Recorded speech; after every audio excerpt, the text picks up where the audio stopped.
Ah, it's like a giant saber of power. This is the pre-assembled axle housing and whole tube drive line from my Capo RC15821. Have a look at the quality of this aluminum and, of course, all of the screws. Thank goodness this comes already pre-assembled, or at least this part came assembled in my kit. What you're seeing on the outside of the hub, if my camera focuses, are the actual mounting bolts for the beadlock tires, with, of course, a rubber boot that goes over the inside or over the outside of the axle tubings. Now, in the middle, everything here you see is all metal, aluminum, of course, except for the rubber drive or the rubber boots. The turnbuckles, the actual steering knuckles themselves, everything feels quite smooth. You can see I don't have any binding issues. Everything seems to be well fitted. Now, to have a look at the back of this vehicle, to have an up-close look, you can see it's like identical in every area, which is a good thing. I don't see any flaws in the metal itself. I don't have any idea how it was assembled on the inside, except for the information they've given us on their website. Now, I think it's a good idea to actually hop over to the website and have a look at the inside of these axle assemblies before we go on and look at the actual tires of putting it on. Isn't this a beast? I'll certainly get out the measuring tape and show you the actual dimensions to the best of my ability here. I know that the actual video does it no justice, so my pleasure. Let's actually have a look at the whole transfer case setup only after we've looked at how all of these things work together. Okay, so here I am at the rc-capo.com website. You'll see my browser, Google Chrome, has actually used a translation plugin. I really don't know. As far as I know, it came set up already with my browser, guys. If you don't have it, that's what I'm using. I don't work for Capo. Capo sent me this truck just for me to show off to you guys, because obviously we have a big audience here at RC Adventures, and really, I know very little about this company. I know that their whole site is in Chinese. The reason like you're seeing it in English, like I mentioned already, is because I'm using a translator. They say if you want this truck, even though they're building it in very limited quantities from what they've told me, they say they're only building 100 of these trucks. They do have them ready. Here's the email right on their website at rc-capo.com. The reason I'm on this website right now is to show you an up-close look at the actual axles. I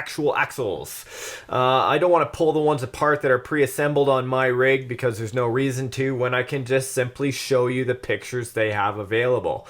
Now, I want to look at the gearing, okay? Let's have a look at the bottom of the website where they actually show the transmission and axles. Now, here is the outer drive cup and knuckle, the steering knuckle like I was showing in the video on the workbench. And here is an up-close look at the gearing, okay? Now, the gearing is made out of brass. A lot of you folks may be saying to me, Medic, you know, it would be better long-term to have hardened steel gears in there. How come they have brass? You'd think that that's not as strong. And I guess it's certainly a debatable thing, but I can say from the engineering aspect that they've told us, you know, brass is used for smaller parts. It's easier to use. Instead of snapping under pressure, it'll usually bend, which means not a lot of snapped teeth. Now, will I be submerging this in mud? Everybody knows me, and chances are the answer is yes in the end. But am I going to be very careful? Yeah, because there's so many small parts in these gears, I don't want to have to get in there and dissect this to clean it. This is really a showpiece RC, even though it's designed to be an extreme off-road military truck, which, you know, I'm only saying that, again, no affiliation to those guys. I'm just doing an independent look at it for you guys and building one because it's super duper cool. So there you go. There's a look at the gears inside. I know you guys want to have an up close look at that. Hopefully it helps to explain it a little bit. So let's have an up-close look at these tires. These are amazing. They already come pre-locked in the bead lock.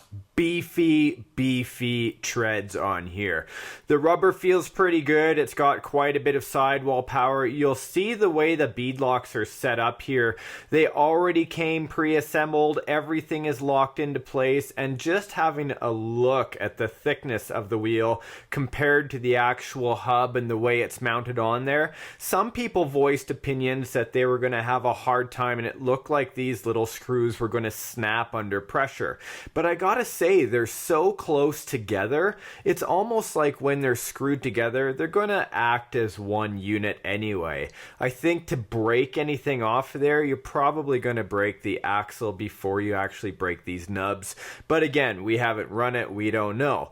Having a look at how the whole driveline works is just, again, the way it's been put together is just completely unique. So I love seeing things like that that really try to break the mold of what we're used to.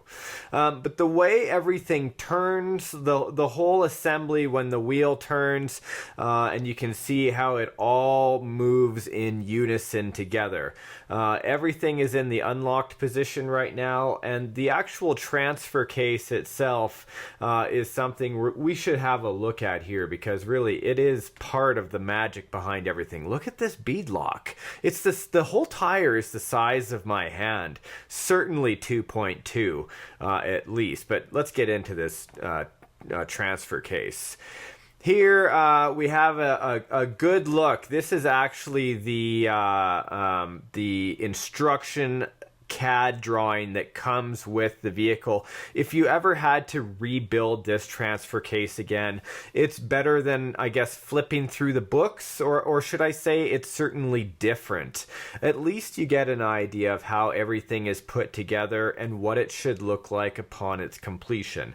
Now, I haven't actually followed this. This is, again, what's provided with you on a little thumbstick drive that's a USB memory card for your laptop, computer, whatever you need. It works both on PC and Mac. From what I understand, it's just a standard MP4 video. So no step-by-step instructions, a lot like the cab of the vehicle that we just assembled. We're having a look and do a pause and rewind while you're doing the assembly. But check that out. Amazing. Bam! There are all 9 tires. 9, you say? Absolutely. They provide all the tires for, of course, all 8 mounts. Plus you get one as a spare tire that goes behind the cab. You know, I figured I'd lay it all out before we put it together. In the next video, I'm going to be putting the frame of the vehicle, the actual chassis together. But let's actually get a tape measure here and measure how long this is. It's quite shocking. 28 inches. Over 2 feet. We're looking at here just in the actual length of the drive line. This is going to take some huge power to drive because that's a lot of torque. And of course, width-wise, we're looking at just under a foot at 11 inches wide. That's without the tires. So there you go. Hope you've enjoyed today's video. And until next time, my friends, keep on building and get outside on those trails.